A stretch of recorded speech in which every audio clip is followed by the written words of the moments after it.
मी चंद्रकांत सरस्वती बच्चू पाटील ईश्वर साक्ष शपथ घेतो की कायद्याद्वारे स्थापित झाले अशा भारताच्या संविधानाबद्दल मी खरी श्रद्धा व निष्ठा बाळगीन. मी भारताची सार्वभौमता व एकात्मता उन्नत राखीन. मी महाराष्ट्र राज्याचा मंत्री म्हणून माझी कामे निष्ठापूर्वक व सत्सद विवेक बुद्धीने पार पाडीन आणि संविधान व कायद्यानुसार सर्व तऱ्हेच्या लोकांना मी निर्भयपणे व निपक्षपातीपणे तसेच कोणाच्याही विषयी ममत्वभाव किंवा आकस न बाळगता न्याय्य वागणूक देईन.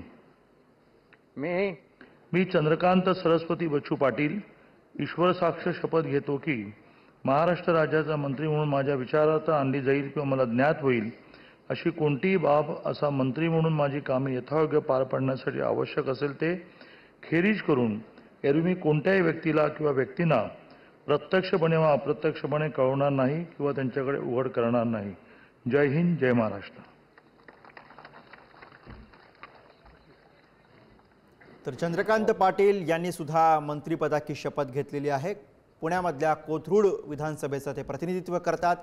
यापूर्वीच्या महायुतीच्या सरकारमध्ये सुद्धा त्यांनी मंत्रिपद भूषवलेलं होतं आणि ते पुन्हा एकदा महायुतीच्या सरकारमध्ये देवेंद्र फडणवीस यांच्या नेतृत्वाच्या सरकारमध्ये चंद्रकांत पाटील यांना मंत्रिपद मिळालेलं आहे.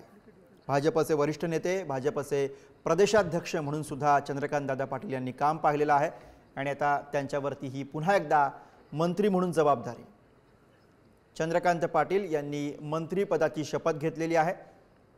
मुंबईमध्ये जन्मलेले चंद्रकांत पाटील हे अभाविपचे कार्यकर्ते म्हणून त्यांनी काम केलेलं आहे.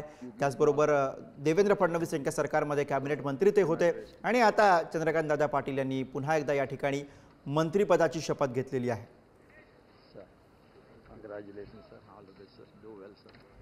2019 ते 2022 या काळामध्ये चंद्रकांत पाटील यांनी महाराष्ट्र भाजपचे अध्यक्ष म्हणून काम केलेलं आहे. 2014 मध्ये देवेंद्र फडणवीस यांच्या सरकारमध्ये चंद्रकांत दादा यांनी महसूल आणि सार्वजनिक बांधकाम विभागाचं काम पाहिलं.